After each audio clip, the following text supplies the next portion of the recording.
अस्सलाम वालेकुम अज़ीज़ तुलबा, उम्मीद है कि आप सब खैरियत से होंगे। मैं हूं मोहम्मद इस्माइल और आप देख रहे हैं YouTube channel English for CSS and PMS। आज का जो हमारा लेक्चर है बहुत ज़्यादा इम्पॉर्टेंट है, क्योंकि बहुत से बच्चे जो हैं अक्सर सवाल करते हैं कि सर CSS क्या है, इसकी तैयारी कैसे करें, ये कहाँ से शुरू हुआ, कैसे हुआ, और हमें जो है ना ये इसकी एज लिमिट क्या है सब्जेक्ट्स कैसे सिलेक्ट करें। तो इस हवाले से मैंने सोचा कि एक कंप्लीट सीरीज़ जो है ना वो बनाई जाए, ताकि आप तमाम बच्चों के जो सवालात हैं उनके जवाबात आप लोगों को जो है वो तसल्ली से मिल सकें। पहली बात, अच्छा, तो अब ये पहला लेक्चर है जिसमें हम सिर्फ ये डिस्कस करेंगे कि CSS क्या है।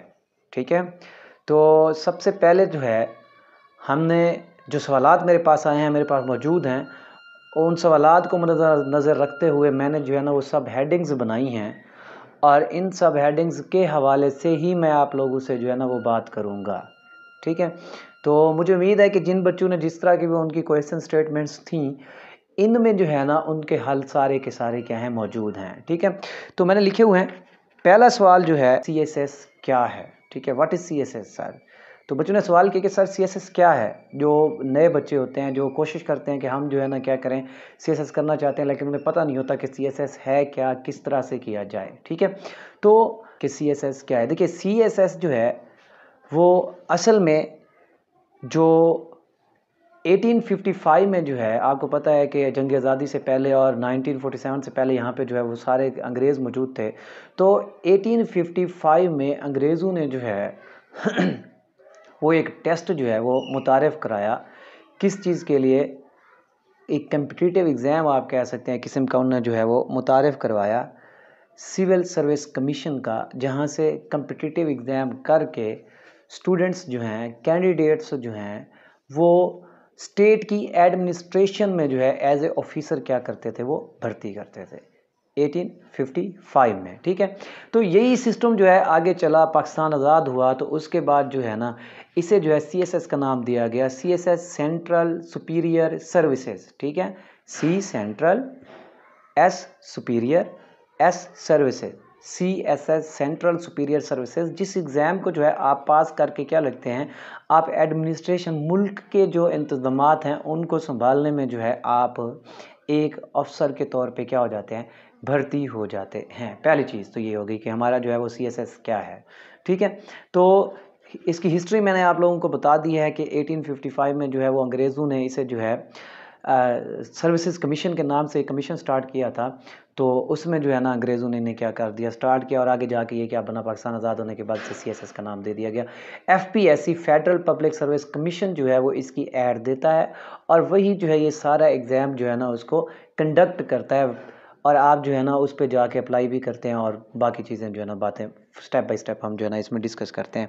अच्छा जी, अगला सवाल है बच्चों का, मुख्तलिफ सवालात हैं जिसके मैंने जो क्या कर दिए हैं उसके मैंने एक हेडिंग दी है, rules for admissions to the examination. ठीक है, कि कौन कौन से रूल्स हैं जिन्हें आप अप्लाई करके जो है ना और क्या करते हैं, कौन से रूल्स हैं जिन्हें आप फॉलो करके, अप्लाई नहीं सॉरी फॉलो करके जो है आप क्या कर सकते हैं, CSS के लिए अप्लाई कर सकते हैं। जी, सबसे पहला जी वो ये है कि CSS का एग्ज़ाम जो है ना कहाँ कहाँ पे जो है आप दे सकते हो। ठीक है, डिवीजन्स जितनी भी हैं आप उनमें जो है ना मोस्टली CSS का एग्ज़ाम जो है रिटन टेस्ट होता है जी, सबसे पहले 1200 नंबर का। वो आप कहाँ पे देते हैं, आप FPSC के थ्रू जो है ना वो FPSC की वेबसाइट पे जाके आप अप्लाई करते हैं, और रिटन टेस्ट जो है 1200 नंबर का वो आप क्या करते हैं, देते हैं। एग्ज़ाम जब देते हैं तो कहाँ कहाँ पे दे सकते हैं, मुख्तलिफ शहर हैं, जो बड़े बड़े शहर हैं पाकिस्तान के, वहाँ पे आप देते हैं। डिवीजन्स में भी मोस्टली ये एग्ज़ाम आपका ले लिया जाता है, और जहाँ पे जो है ना फेडरल पब्लिक सर्विस कमीशंस के जो ऑफिसेज़ हैं मौजूद हैं, वहाँ पे आप जो है ना ये एग्ज़ाम दे सकते हैं। अच्छा, अगर मैं आपको जो है इनकी एक लिस्ट बता दूं कि किन किन शहरों में आपकी आसानी हो जाएगी कि आप जो है ना इन शहरों में जाके एग्ज़ाम्स दे सकते हैं। ठीक है, तो एबटाबाद है, DG खान है, फैसलाबाद है, हैदराबाद है, इस्लामाबाद, कराची, लाहौर, मुल्तान, ठीक है, पेशावर, कोयटा, लाड़काना और सक्खर में जो है आप इन शहरों में आप जो है अपना रिटन एग्ज़ाम दे सकते हैं। अच्छा जी, रिटन एग्ज़ाम अगर आप पास कर जाते हैं तो बात आती है इंटरव्यू की, कि आप इंटरव्यू कहाँ पे दे सकते हैं। तो इंटरव्यू का जो है आपका जो सेंटर होगा वो FPSC पूछ भी लेता है जब आप अप्लाई कर लेते हो, लेकिन उसके बावजूद भी कमीशन खुद जो है वो इस चीज़ को बताता है आपको कि आपने किस शहर में जो है ना आके अपना इंटरव्यू देना है, ठीक है। उसके लिए आप अपनी मर्ज़ी का जो है वो सेंटर नहीं चूज़ कर सकते, वो आपको कमीशन ने बताना होता है कि आपके लिए कौन सा जो सेंटर है वो सिलेक्ट किया गया है। ठीक हो गया जी। अच्छा, एज लिमिट है जी अगला सवाल। तो एज लिमिट ये है कि आपकी जिस साल आपने एग्ज़ाम देना है, ठीक है, 21 साल के बाद आप एग्ज़ाम दे सकते हैं। और जिस साल आप एग्ज़ाम फॉर एग्ज़ाम्पल अब 2023 चल रहा है, ठीक है, तो 2023 का अगर आपने एग्ज़ाम देना है तो जब आपने एप्लीकेशन देनी है, यानी कि वो एप्लीकेशन जब आपको देते हैं तो एप्लीकेशन की जब वो डेट क्लोजिंग डेट आएगी, यानी कि अगर वो आपको इस वक्त एग्ज़ाम आपने जो है फॉर एग्ज़ाम्पल आपकी जो लास्ट डेट है अप्लाई करने की वो जो है 6 सितंबर है, एक मिसाल दे रहा हूँ, ठीक है। तो आपकी 6 सितंबर से पहले 29 साल, ठीक है, और 11 महीने 29 दिन होनी चाहिए, यानी कि 30 साल कंप्लीट नहीं होनी चाहिए। अगर 30 साल हो गई उस दिन फिर आप नहीं दे सकते, यानी कि उससे पहले 30 साल हो गई या उस दिन हो गई 29 ईयर्स, ठीक है, ये याद रख लीजिए। 29 साल 11 महीने और 30 दिन होनी चाहिए, यानी कि अगला आपका जो है ना वो साल ना लगाओ, ठीक है। और इसके अलावा अगर आप गवर्नमेंट जॉब करते हैं और आपकी जो है वो 2 साल की सर्विस कंप्लीट हो गई है तो फिर आपको 2 साल की मज़ीद जो है ना वो रिलैक्सेशन मिलती है। आप 32 साल के तक जो है ना वो क्या कर सकते हैं, अपना अप्लाई कर सकते हैं। ये तो थी जी एज लिमिट, ठीक है। अच्छा, अब इम्तिहान में क्या होता है, सबसे पहले आपको क्या देना पड़ता है, सबसे पहले आप जो है ना एक रिटन टेस्ट देते हैं 1200 नंबर का। रिटन टेस्ट के बाद जो है आपका होता है मेडिकल टेस्ट होता है।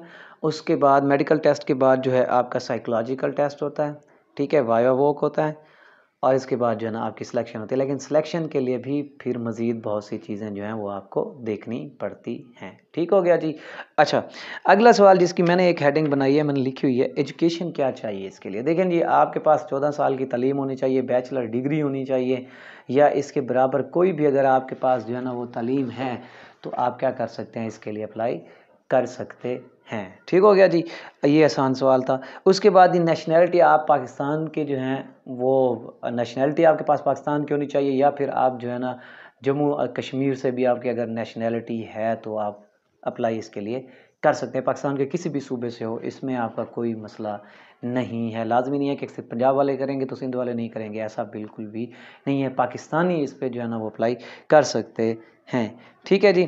अच्छा, उसके बाद अगला जो मैंने एक हेडिंग बनाई है वो है सबमिशन ऑफ एप्लीकेशन। ठीक है, कि एप्लीकेशन को आपने कैसे, देखिए जब वो ये ऐड आ जाती है तो उसके बाद जो है ना आपने FPSC की वेबसाइट पे जाके जो है वो अप्लाई करना होता है और उसकी एक कॉपी जो है वो आपने हेड ऑफिस में भी भेजनी होती है। ये है इसका तरीकाकार, लेकिन क्लोजिंग डेट से पहले पहले जो है ना ये दोनों काम होने चाहिए। अगर आप क्लोजिंग डेट के बाद करते हैं, क्लोजिंग डेट वाले दिन भी आपकी कॉपीज़ वहाँ पे पहुँच सकती हैं।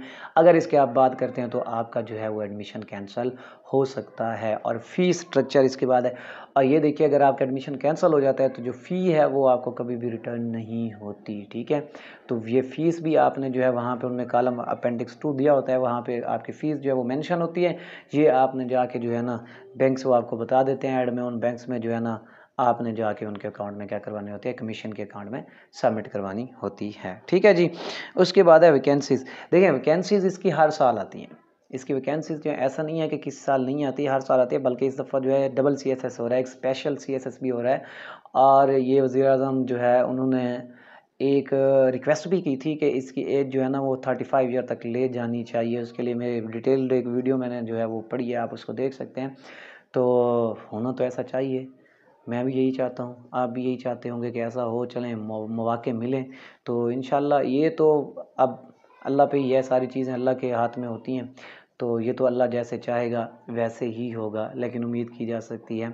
तो वैकेंसीज़ की अगर मैं बात करूँ तो वैकेंसीज़ जो है ना वो उनकी अपनी मर्ज़ी की होती हैं, वो चाहे जितनी भी वैकेंसीज़ हैं वो दे देते हैं, इसमें जो है वो कोई हर्ज नहीं होता। वो ये नहीं होता कि इतनी है, हाँ अगर टेस्ट के दौरान भी वो ऊपर नीचे वैकेंसीज़ जो हैं वो बता देते हैं। जब आपका टेस्ट हो जाता है तो उसके बाद वैकेंसीज़ बताते हैं, और वैकेंसीज़ कम भी हो सकती हैं, बढ़ा भी देते हैं बाज़ औक़ात। ठीक है जी।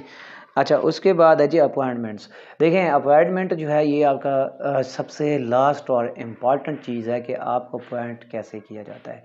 आप टेस्ट देते हैं, आप इंटरव्यू पास करते हैं, साइकोलॉजिकल टेस्ट देते हैं, मेडिकल टेस्ट देते हैं, और उसके बाद जो है आपकी ट्रेनिंग होती है। तो दौरान ट्रेनिंग भी आपका कोई नेगेटिव पॉइंट उनको मिल जाता है, कोई नेगेटिविटी आप देखी जाती है, तो तब भी आपके अपॉइंटमेंट जो है वो कैंसिल हो सकती है।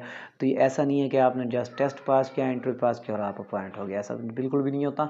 तो आप लोगों ने जो है जब तक आपकी ट्रेनिंग ख़त्म नहीं होती आपको टेस्ट ही देने पड़ते हैं।